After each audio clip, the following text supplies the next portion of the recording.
আমাদের বাইরের ফেরত চাই, আমার স্বামীকে ফেরত চাই। আমাদের 9-10 তারিখে কোর্ট ছিল, আমাদেরকে আপিল করা হয়েছে, আমাকে দিয়েছে।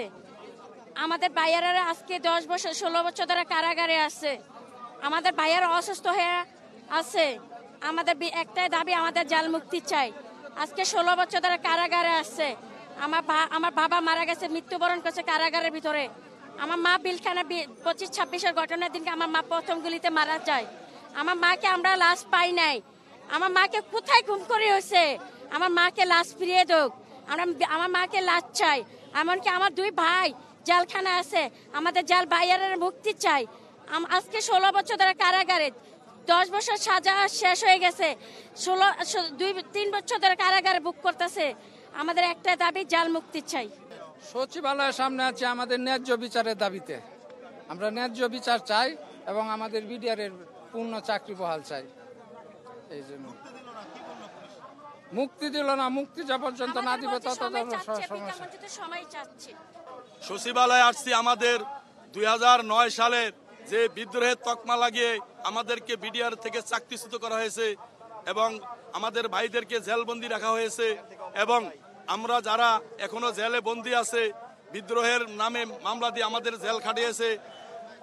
খুনি হাসিনা আমাদেরকে সাধারণ ক্ষমা ঘোষণা করছে, সেই সাধারণ ক্ষমা এখনো প্রত্যাহার করে নাই, অথচ আমাদেরকে একজনকে জেল খাটিয়ে নিছে। আজকে 16-17 বছর ধরে জেলে আছে। এগুলার আর্জি বর্তমান বৈষম্য বিরোধী সরকার, বৈষম্য বিরোধী স্বরাষ্ট্র উপদেষ্টা, ওনাকে আমরা অবগত করানোর জন্য, আমরা সচিবালয় মুখে অবস্থান করার জন্য এবং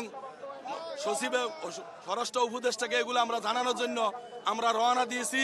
পথে মধ্যে পুলিশ আমাদেরকে জল কামান মারা হয়েছে, গরম পানি দেওয়া হয়েছে।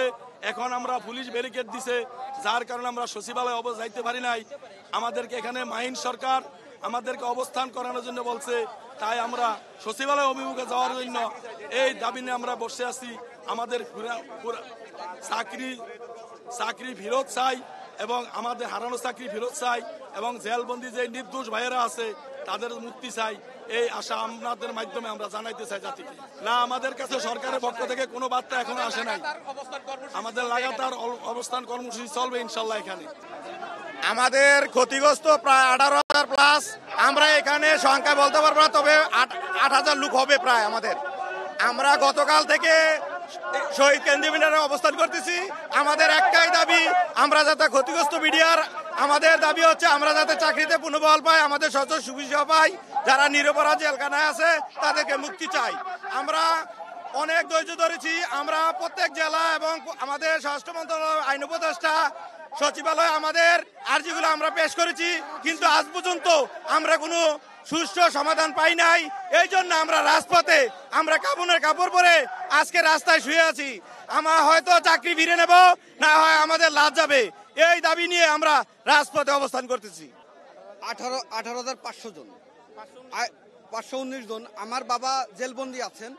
গত 10 তারিখে যে কোর্ট হয়েছিল, সেই কোর্টে বলেছিল, এই জজ সাহেব বলেছিল যে আদেশ দিবে 2 দিন পর। এই 2 দিনের মধ্যে আজকে 12টা-1টা বেজে গেছে, এখন পর্যন্ত আমরা কোনো কিছু জানতে পারিনি। এখন আবার উকিল আঙ্কেলটা বলতেছে যে আরো 3-4 দিন সময় লাগতে পারে। কেন? আমরা কি বাংলাদেশের নাগরিক না? এবং এই চাকরিচ্যুত বিডিআর আঙ্কেলরা যারা এই যে রাজপথে নেমেছে, এটা কি আমাদের প্রধান উপদেষ্টা যারা আছেন, উপদেষ্টা সমন্বয়কারী যারা আছেন, তারা কি দেখতেছেন না? এটা শহীদের রক্তের দেশ, এটা আবু সাইদের রক্তের দেশ। এই দেশে কোনো অরহিত কাজ চলবে না। আমরা চাই আমার বাবা বিডিআর এর চাকরি করতো, সাজাপ্রাপ্ত হোক আর যাই হোক, যদি অন্যায় করে থাকে আমরা তার সাজা চাই। কিন্তু যাদের এই নিরপরাধ আঙ্কেল যারা জেলবন্দি আছেন, তাদের রায় দেওয়ার কথা ছিল 2 দিনের ভিতরে।